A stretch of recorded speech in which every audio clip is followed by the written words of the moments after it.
Hello and welcome to another installment of Daf Yomi Masechet Tractate Chullin, and I'm doing Daf 6 Amud A, and it's the Steinsaltz edition. So I'm going to dive straight in.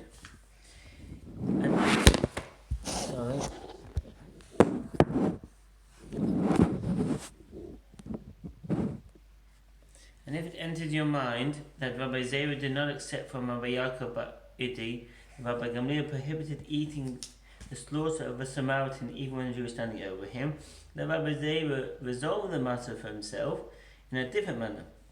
Here where Rabbi Yochanan ate from the slaughter of a Samaritan, Shechitas Kusi.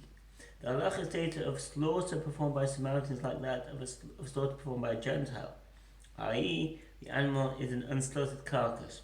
This is the result of the decree issued by the sages, as related in the Gemara about Rabbi Ami may ask Rambam Sefer Tahor Hilchos Shahad Avot Hatumot to 10 Shulchan Aruch Yodeh to 8. It was when a Jew was standing over him. There were Rabban Gamliel prohibited eating from the slaughter of Samaritan. It was when a Jew was not standing over him. Rather, must one not conclude from it that Rabbi Zera accepted the response of Rabbi Yaakov Ba'idi? They want for him to indeed learn this from it. So, it's saying here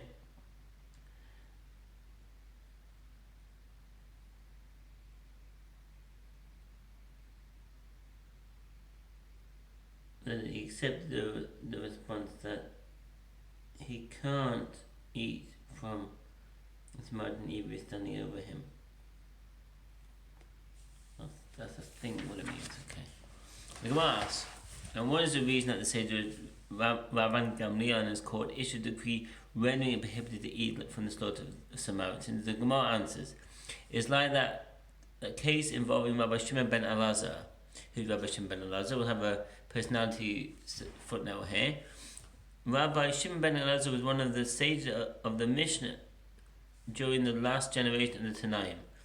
Since he lived in the generation in which the Mishnah was redacted, his statements appear only rarely in the Mishnah, although they are cited in the Gemara. Among the little that is known about his life or his family is that Rabbi Shimon ben Elazar was a friend of Rabbi Huda Nasi, and several disputes between them appear in Talmudic sources. He garnered most of his Torah knowledge from his teacher Rabbi Meir, to whom he was devoted, and in whose name he cites many rulings, in which Rabbi Meir dispatched him to bring wine from the area of the Samaritans. What's the area of the Samaritans? So it's going to explain it here in the front background. Beikusasai. The area where the Samaritans lived was located in Samaria, adjacent to Shechem.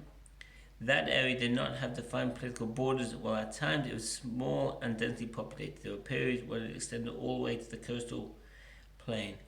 A certain elder, Husava, in several places throughout the Talmud, the term a certain elder is employed. See Tosfot, who cites an opinion that the reference here to Elijah the prophet, although they note that this understanding is not appropriate in all cases. Rambam said to him, and put a knife to your throat if you are a man given to appetite, in Proverbs 23:2. What does this mean? Besamta sakin below echa im ba'al nefesh ata, and put a knife to your throat if you are a man given to appetite. This is a parable that means it is preferable to place a knife to one's throat than to drink the Samaritan's wine if he is a virtuous man, a ba'al nefesh, one who with a soul wise enough to despise evil, says Rashi. But contrary, Arthur interprets ba'al nefesh as a gluttonous person who desires wine. And this is the clear understanding in the Jewish Talmud of Avodah 5:4. And they wanted to distance himself from them and not to drink their wine because they were not reliable. Rabbi Shimon ben Elazar went and related those matters before Rabbi Meir, and Rabbi Meir issued a decree against him. What is the reason that the Samaritans are deemed unreliable? Rabbi Nahman bar Yitzchok said, at the peak of Mount Gerizim, they found the image of a dove.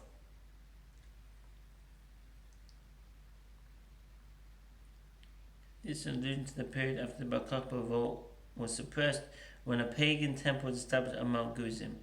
Although the majority of Samaritans did not worship idols, a minority did. The image of a dove is one of the symbols of goodness. Symbols of the goddess Aphrodite, and was found in the various temples devoted to her throughout Eretz Yisrael. Later, due to pressure by foreign governments and due to the weakening of the domestic social order, most of the Samaritans assimilated into the dominant pagan culture. That explains the changing attitude of sages with regard to their halachic status. The Samaritan resident Samaritan goes in with worship.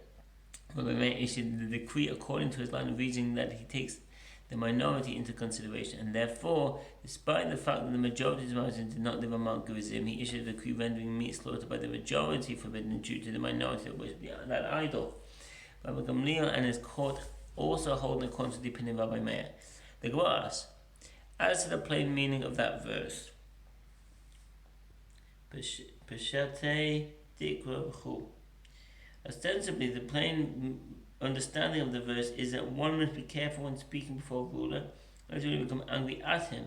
Nevertheless, since Proverbs is a book of parables about wisdom, the Gemara states that the straightforward understanding of the moral of the parable considers a student sitting before his teacher, and that's Moshe, and put a knife to your throat, if you are a man given to appetite. With regard to what matter is it written? The Gemara answers, it is written with regard to a student who is sitting before his teacher, as he must consider his words carefully. And over here teaches a Baita, interpreting the verses, when you sit to eat with a ruler, consider well, bin tavin him that is before you, and put a knife to your throat if you are a man given to appetite in Proverbs 23:1-2. The Tana explains the verse. If he should know by his teacher that he knows to respond to him with a reasoned answer, seek wisdom bin from him.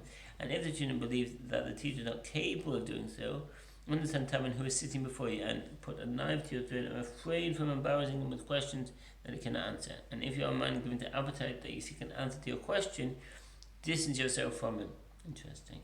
Rabbi Abahu dispatched Rabbi Yitzchak ben Yosef to bring wine from the area of the Samaritans. A certain elder found him and said to him, the people here are not keepers of the Torah. Rabbi Yitzchak went and related the matter before Rabbi Abahu.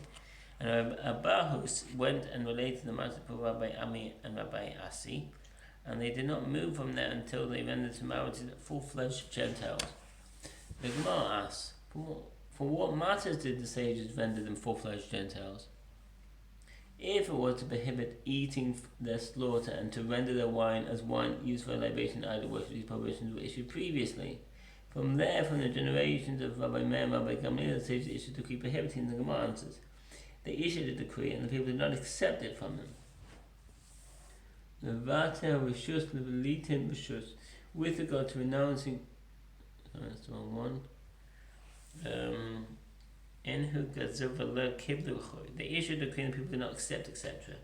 The Rashi explains that during the early generations, the Jews were still intermingled and friendly with the Samaritans. Therefore, the Jews did not completely accept the decree to distance themselves from the Samaritans. Later in the generation of Rabbi Ami and Rabbi Asi, the Jews and the Samaritans were no longer connected and the decree was accepted. Alternatively, the Ramban explained that initially only a small minority of the Samaritans engaged in idol worship. The Jews did not accept the decree because the halacha is that one follows the majority and need not concern himself with the minority. Over time, the majority of the Samaritans were corrupted, and it was then that the decree was accepted. It is also understanding in the Jewish Talmud of Isaiah 5:4 that the Samaritans were corrupted during the Amoraic pit era. And that's when the Tosfos HaMosh.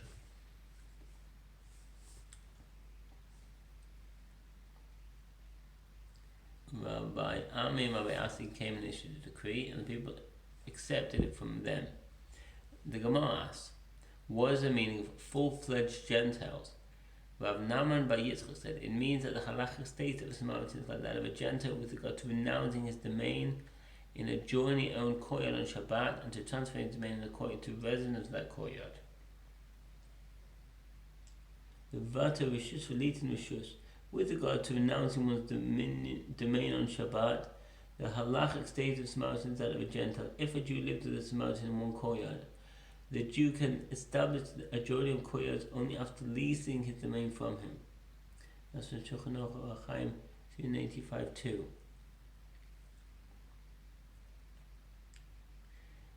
And this is as it is taught in the Baita. With regard to a Jewish transgressor who nevertheless observes his Shabbat in the marketplace, i.e. in public, if he failed to establish a journey of houses in a courtyard before Shabbat, his halachic status is that of an observant Jew, and he may renounce his domain in the courtyard and transfer his domain in the courtyard.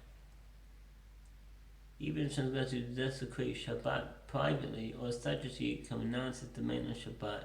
Nevertheless, halakha states of one who desecrates Shabbat in public, or of one who is a transgressor with regard to the entire Torah or with regard to idolatry, is like that of a Gentile, and the Jew can establish a joining of courtyards only after leasing the domain from him. Rabbi Sefer Zemanim Hilchat Eruvin 2:16 Shulchan Aruch Orach 85:3. But a transgressor who does not observe his Shabbat in the marketplace may neither renounce his domain in the courtyard nor transfer his domain in the courtyard. This is because the sages said only a Jew may verbally transfer rights in his domain or renounce his rights in his domain. With regard to a Gentile, the other residents cannot establish joining in the courtyard unless the resident of the courtyard lease his domain from him. What does this mean? Ketzad but to Rishus. If several people share a courtyard and one forgot to participate in the joining of the courtyards, he may renounce his domain by saying, "My domain is renounced to you," or "My domain is transferred to you." He may use it even on Shabbat, and he need not transfer the domain in one of the standard modes of acquisition. Rambam Sefer Zemanim Hilchat Eruvin 2:16 Shulchan Aruch 81. The halakha states of one who publicly desecrates Shabbat is that of a Gentile. How did the Jew transfer or renounce his domain? Oh, I said that. Did I do the wrong note?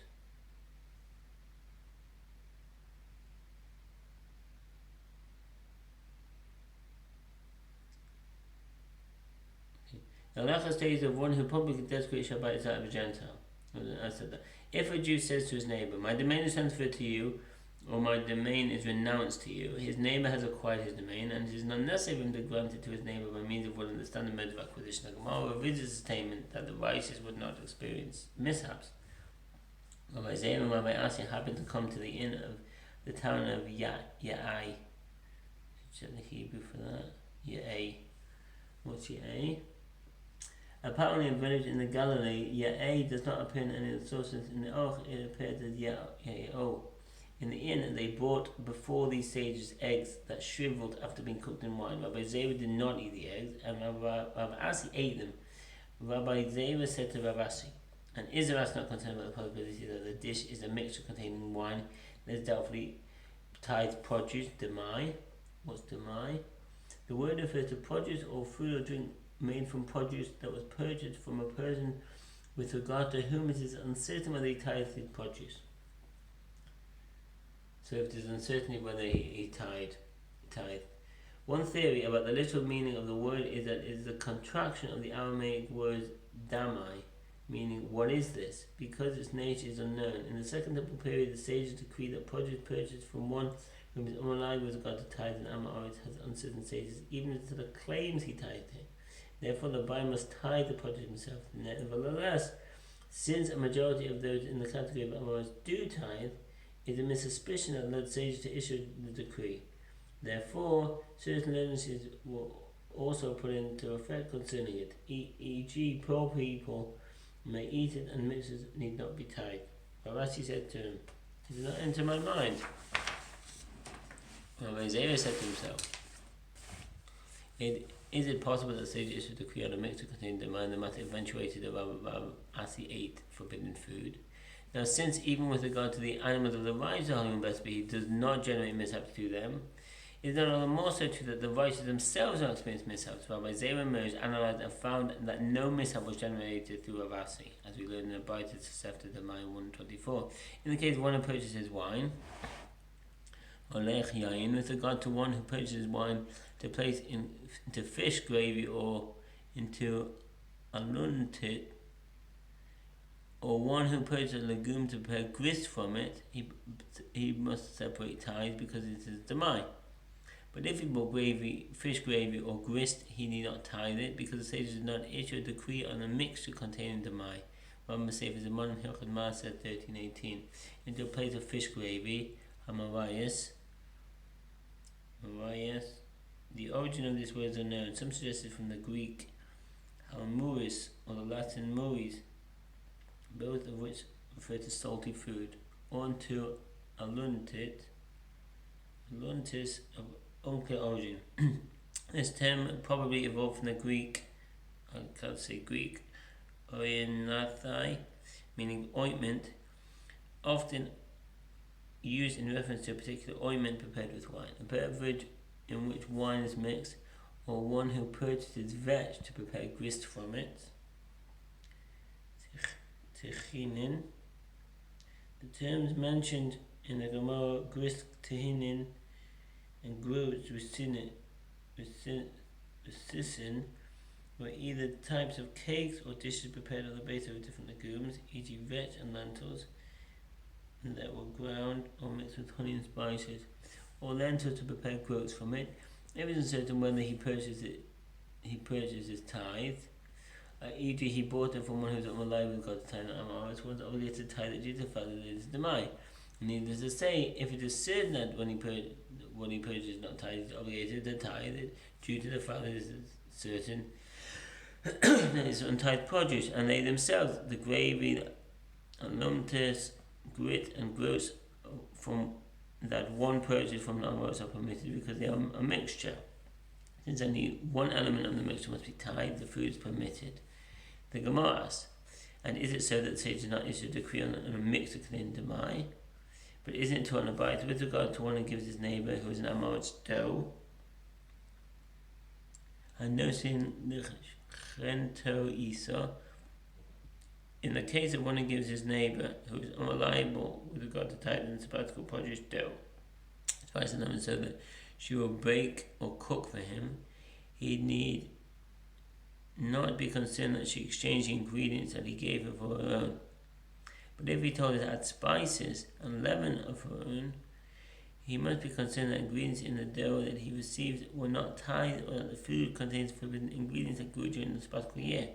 As long as he add ingredients to flavour the dough and they are not nullified in the mixture, and one must treat the entire dough as demai, according to the Bright and the explanation of Rafam, Sefer Zerayim, Hilchot Masa 11:2-13:8, to bake and give her leaven for the dough to rise, or give her a pot of food and the spice to cook in it.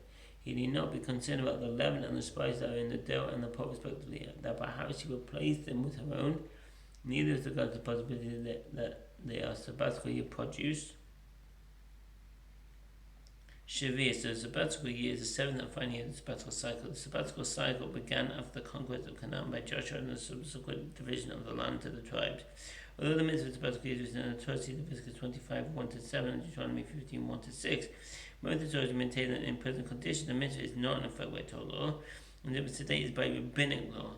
During the sabbatical year, all agricultural land in Eretz Yisrael must lie fallow and be prohibited to work land except for actions necessary to sustain existing crops.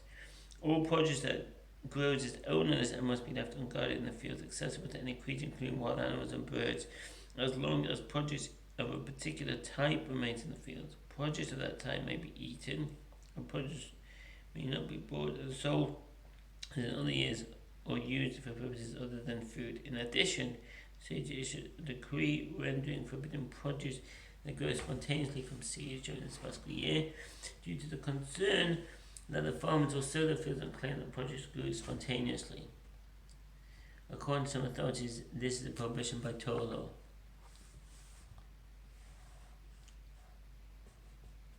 Produce knows regard to the possibility that tithe was not separated. Masa tithe. The Torah designates for special treatment a portion of agricultural produce known as tithe. According to most opinions by Torah law, one is required to tithe only grain, wine, and olive oil. It institutes that one must tithe any crop that he grows. There are three categories of tithe. Third tithe, which is given to the Levite. Second tithe, which is brought to Jerusalem, consumed by its owner, and poor man tithe, which is given to the poor. These tithes are separated from produce after it ripens and is threshed, placed in a pile, and brought into the house. As ownerless produce is exempt from tithe, no tithes are taken during the sabbatical year when all food grown in the ground is ownerless. Similarly, food eaten in the course of a casual incidental meal before the obligation to tithe the produce takes effect at the conclusion of processing of the grain need not be tithed. Most of the halachot of tithe are discussed in tractate Masorot. Not separated. And if he said to her, prepare the dough or the food for me with your own leaven and spices, he must be concerned about the leaven and the spices that are in the dough and the pot respectively with regard to the possibility that they are sabbatically produced and with regard to the possibility that the tithe was not separated even though it's a mixture containing damai. The Gemara answers, it is different there. As since he said to her, prepare the dough or the food from your own, it is like one who mixed it by direct action. Rafram said, leaven and spices are different, as each of them is made for the purpose of adding taste to the mixture, and taste is not nullified in the mixture. The Gemara asks, and are we not concerned about replacement of ingredients that he gave his neighbour with her own? But did we learn in the mission to 3:6, one who gives dough to his mother-in-law, and the Rambam rules that one who gives his mother-in-law, who is suspect with regard to tithe and sabbatically produce, dough to bake or a pot of food to cook, need not suspect that she exchanged ingredients for her own. This ruling is according to the interpretation of the Jewish Talmud that the Mishnah cited here, and according to the opinion of Rabbi Yehuda, but according to the rabbis, even his mother-in-law is not suspected of exchanging ingredients, and Allah is in accordance with their opinion, right by the test of Mishnah. By contrast, the Shulchan Aruch rules that one must be concerned that his mother-in-law seeks to help her daughter without his knowledge, and will exchange ingredients that he gave of a higher quality ingredients. I'm going to say it the Rayim, 11.2, Shulchan Aruch 119.3, who is suspect with regard to tithing, so that she will prepare it for him, must tithe everything that he gives her. Masa as Shehunos in law, whether he gives her untithed produce or whether he gives her damai, he must be concerned that his mother-in-law used his produce instead of her own, and a Torah scholar must be certain not to cause others to sin. Rashi the Rambam. In the Jewish Talmud, the reason he may not give her untithed produce is that a haver does not allow to leave his possession produce that is not richly prepared, and everything that he takes back from her. This is because she is suspected of replacing an ingredient that spoils. The Gemara answers, there the reason is like that is taught in the Mishnah. And Rabbi Yehuda said, the mother-in-law desires her daughter's well-being and wants to ensure that she eats quality food, and is reticent to tell her son-in-law that she replaces ingredients that spoil. The Gemara asks, and in general, in a case not involving one's mother-in-law, are we not concerned about the possibility of replacement? Did we learn in the mission to 3:5, one who gives dough or a pot of food to his innkeeper, a pundaket?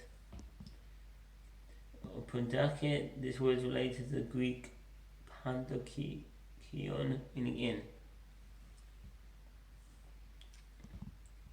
One who gives dough to bake or food to cook to an innkeeper who is suspect with regard to tithing, tithes what he gives her, and tithes what he takes back from her. This is because there are times when the innkeeper exchanges ingredients for high quality ingredients, as Rashi explains that she rationalizes the exchange due to her good intentions. Rabbi Sefer Zerayim, Yuchas Masa 11:12, Shulchan Aruch 193, and the Shafter, who is an Amoris to bake or cook, tithe what he gives her, and tithe what he takes back from her, due to the fact that she is suspected of replacing ingredients. The Gemara answers, there too, her intentions are good. As the innkeeper rationalizes his deception, says, let the student of Torah eat my hot food, and I will eat his cold food. The Gemara asks, are we not concerned about replacement of ingredients, but isn't it talking about the wife of a chaver? A chaver in this context is a member of the society of chavarim, a group of people devoted to the meticulous observance of mitzvot, which was active during the Mishnah era and thereafter. The chavarim were committed in a special ceremony to observe the code of chaverut, which include the meticulous observance of halachot of tithe and of ritual purity halachot that were treated more carefully by the masses. Although Torah scholars were typically chaverim, and chaver was a Torah scholar, nevertheless, all were meticulous in the observance of mitzvot and knowledgeable in practical halacha. One devoted to the particular observance of mitzvot, especially the halachot of ritual purity, to whom and tithe grinds grain with the wife of Amoritz when the wife of chaver is richly impure. Bisman Shehit Tameya. The commentary is in accordance with Rashi, who explained that the reference is to a wife of a chaver, who with the wife of an Amoritz grinds the produce of an Amoritz. Tosafot reads several difficulties with explanation, including the consideration that doing so involves abetting a sinner in the commission of a transgression. The Rambam explains that the reference is to a case where the two women are located in the same house, each tending to her own produce, and the concern is with regard to ritual impurity. If the wife of the Chaver is already ritually impure, then there is no need that the wife of the Amorites might touch the produce of the wife of the Chaver, because the produce is already impure. But if the wife of the Chaver is ritually pure, then there is a concern she should remove Besses. Most commentators of Hanan and Rabbeinu Tam, the Ramban, explain that the reference here is to the wife of an Amoritz who is assisting the wife of Chaver to grind produce of the Chaver. Rabbeinu Hanan explained that in this case, the wife of the Amoritz owns a mill and leases it to others. If the wife of the Amoritz is aware that she is impure, e.g., if she is menstruating, she knows that she must not touch the produce. By contrast, if she believes that she is pure, the concern is that she will touch the produce, despite the fact that the sages deem the Amoritz and his garments richly impure. The commentators add that this is the understanding of the Brite in the Jerusalem Talmud 291. Difficulty with this explanation is the need to interpret the phrase "when she is richly pure" as when she believes she is richly pure. Therefore, one of the early commentaries explains that the case is where the wife of the Chaver is richly impure, and when the produce of the Chaver, while she is impure and is careful not to touch the produce, the wife of the Amoritz will also be careful not to touch it. And that is not the case when the wife of the Chaver is pure and touches the produce, as then the wife of the Amoritz will also touch it and render it impure. And that's when the Shita Mechubesa, citing Rabbi Menachem of Jogni.